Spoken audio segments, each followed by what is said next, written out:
शुक्रिया सर। मैं सदर जमहूरिया के खुतबे की मुखालिफत में खड़ा हुआ हूं। मैं बरसर इख्तिदार जमात से जानना चाहूंगा, क्या ये सच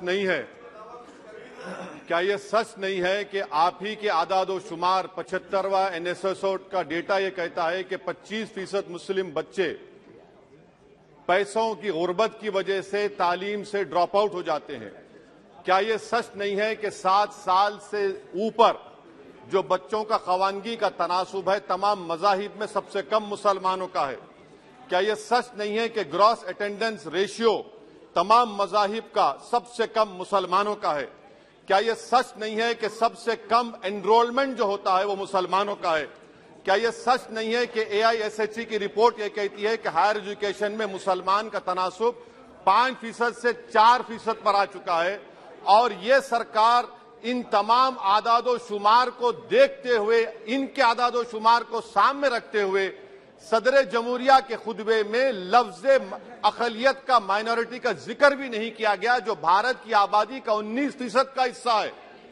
ये इनकी मोहब्बत है अक़लियतों से और मुसलमानों से। सर, क्या यह बात सच नहीं है कि आपने माइनॉरिटी के बजट को 40% कम कर दिया, स्कॉलरशिप के पैसों में 560 करोड़ रुपए कम कर दिए? ये आपकी मोहब्बत है जो नफरत की निशानी बनती है। नरेंद्र मोदी की सरकार ये नहीं चाहती कि अक़लियत और मुसलमानों के बच्चे तालीम याफ्ता होकर इस देश को मजबूत करें। वो उनको हमेशा गुर्बत और नाइंसाफी का शिकार बनाकर रखना चाहती है। सर, दूसरी बात इसमें यह है कि आज अक़लियतों को मुसलमानों के ताल्लुक से कोई महीना ऐसा नहीं जाता जहां पर उनको जान से मारने की धमकी नहीं दी जाती। बरसर इख्तिदार जमात की एक MP साहिबा ने कहा कि चाकुओं को सिर्फ तरकारी के लिए इस्तेमाल मत करो, गर्दनें काटने के लिए इस्तेमाल करो। बरसर इख्तिदार जमात के एक MP ने दिल्ली में कहा कि मुसलमानों का समाजी बायकाट करो। बरसर इख्तिदार जमात ने गुलबर्गा के रेलवे स्टेशन को हरा रंग किया गया था, उसको ये कहकर तब्दील कर दिया कि मुसलमानों का रंग है। सर, मैं पूछना चाहता हूं, क्या नरेंद्र मोदी की सरकार तिरंगे के हरे रंग को निकाल देंगी? क्या हरा रंग मुसलमानों का है? क्या नरेंद्र मोदी की सरकार खरबूजे पर पाबंदी आयद कर देगी और देश की जनता से कहेगी कि नागपुर में आपके हेड ऑफिस में उगा हुआ सिर्फ संतरा खाया जाएगा? सर, नारी शक्ति की आप बात करते हैं तो बिल्किस बानो अगर मुसलमान नहीं होती तो बिल्किस बानो को इंसाफ मिल जाता। 20 साल से बिल्किस बानो लड़ रही है, मगर उसका नाम बिल्किस बानो है। आप इंसाफ नहीं करना चाहते बिल्किस बानो से। ये नारी शक्ति आपकी है। पसमानदा मुसलमान से आपकी मोहब्बत, दीजिए 1950 के प्रेसिडेंट ऑर्डर तरमीम करिए, दलित मुस्लिम का स्टेटस पसमानदा को दीजिए। आप नहीं देना चाहते। क्या मजहबी आजादी का उनको हक हासिल नहीं है? स्पीकर साहब, मैं मुसलमान हूं, मेरे बगैर ये मुल्क नामुकम्मल है। मैं इस मुल्क का यरगमाल नहीं हूं, मैं इस मुल्क का कैदी नहीं हूं। मैं पूरे सिटीजनशिप की राइट को चाहता हूं और अभी चाहता हूं। कब आप बिहार के सुरजापुरी और कुल्हिया बादरी को कौमी OBC स्टेटस देंगे? स्पीकर साहब, दूसरी अहम बात मैं कहना चाह रहा हूं, चीन का जिक्र आपने किया। क्या प्रधानमंत्री अपनी जबान को जुम्बिश देंगे और चीन का नाम लेंगे? क्या आप चीन को डेमचौक और डेमसांग से उखाड़ कर फेंकेंगे? DGP कॉन्फ्रेंस में चेयरमैन साहब कहा गया कि 65 पेट्रोलिंग पॉइंट में से 26 पेट्रोलिंग पॉइंट पर भारत की फौज पेट्रोलिंग नहीं कर सकती है। चीन से आप डरते हैं। अरे, डिसएंगेजमेंट हुआ तो डी-एस्केलेशन कब होगा? डी इंडक्शन कब होगा? चीन से आप डरते हैं। 3 साल से चेयरमैन साहब 50,000 भारत की फौज हजारों फीट चोटियों पर बर्फ में खड़ी हुई है। देश के प्रधानमंत्री को क्या भारत की आवाम पर भरोसा नहीं है? भारत की फौज पर भरोसा नहीं है? अरे, चीन का नाम लीजिए वजीर आजम, डरिए मत चीन से। तीसरी पॉइंट सर, हमारे कानून के मंत्री चले गए, पैराग्राफ 79 और 82 में बेसिक स्ट्रक्चर पर, आईनी ओहदों पर बैठे हुए लोग बेसिक स्ट्रक्चर पर तनकीद करते हैं, लॉ मिनिस्टर कॉलेजियम पर तनकीद करते हैं।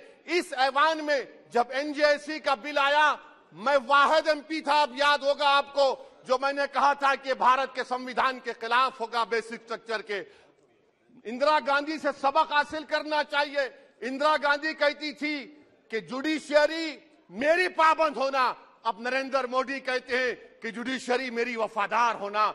इंदिरा गांधी ने 42nd अमेंडमेंट किया, देश की जनता ने इंदिरा गांधी को इख्तियार से बेदखल कर दिया। आप वही इंदिरा गांधी की इरा को ला रहे हैं।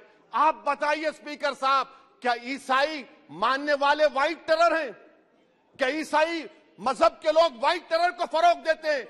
आप बताइए। मैं यहां पर जजेस को तहफ्फुज करने के लिए नहीं खड़ा हूं, मैं बेसिक स्ट्रक्चर की हिफाजत में बोल रहा हूं।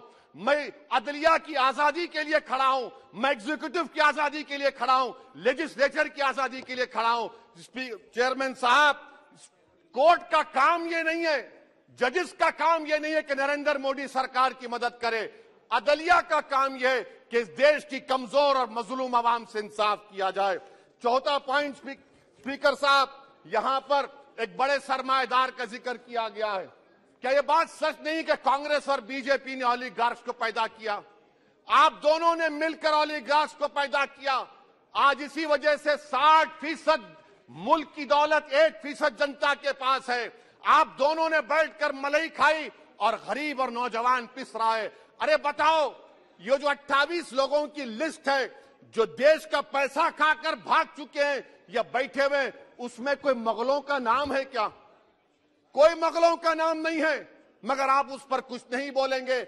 संडेसरास कंपनी 15,000 करोड़ नाइजीरिया और केनिया की कोर्ट में जाकर कहती हैं कि हम हिंदू हैं, भारत को आएंगे तो प्रोसिक्यूशन होगा। आपने कोर्ट में कुछ नहीं कहा, वहां पर एसआईटी आपने बनाई। मगर शुक्र है, मैं लाइटर वेन में कह रहा हूं कि हाइडनबर्ग अगर यहां होता तो यूएपीए लग जाता उस पर।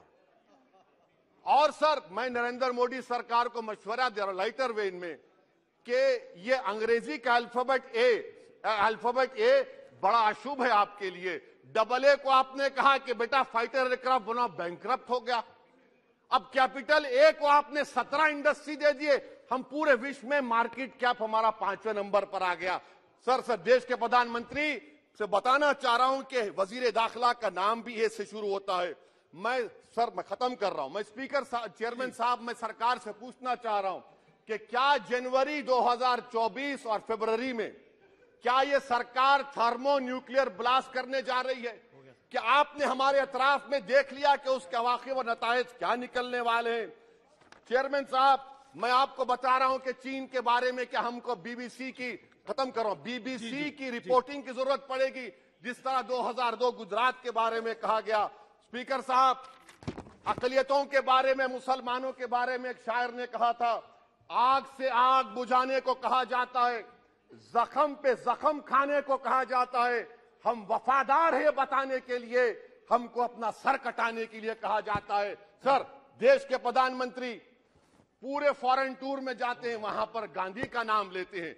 मुझे अप्रीहेंशन, खदशा इस बात का है कि इस देश में 2 बाबा कौम हो जाएंगे, एक सावरकर होगा और एक सौतेला बाबा कौम। कहीं आप महात्मा गांधी को ना बना दे तो मैं खत्म कर रहा हूं सर। इसीलिए मैं आपके जरिए से हुकूमत से मुतालबा करता हूं कि प्लेसेस ऑफ वर्शिप एक्ट को डिस्टर्ब ना किया जाए, मुसलमानों का अक़लियतों का बजट बढ़ाया जाए, बिल्किस बानो से इंसाफ करिए, चीन से मत डरिए प्रधानमंत्री, चीन को काट पर फेंकिए। शुक्रिया सर। सीमित समय लीजिए प्लीज, क्योंकि रिप्लाई भी होना आपको पता है।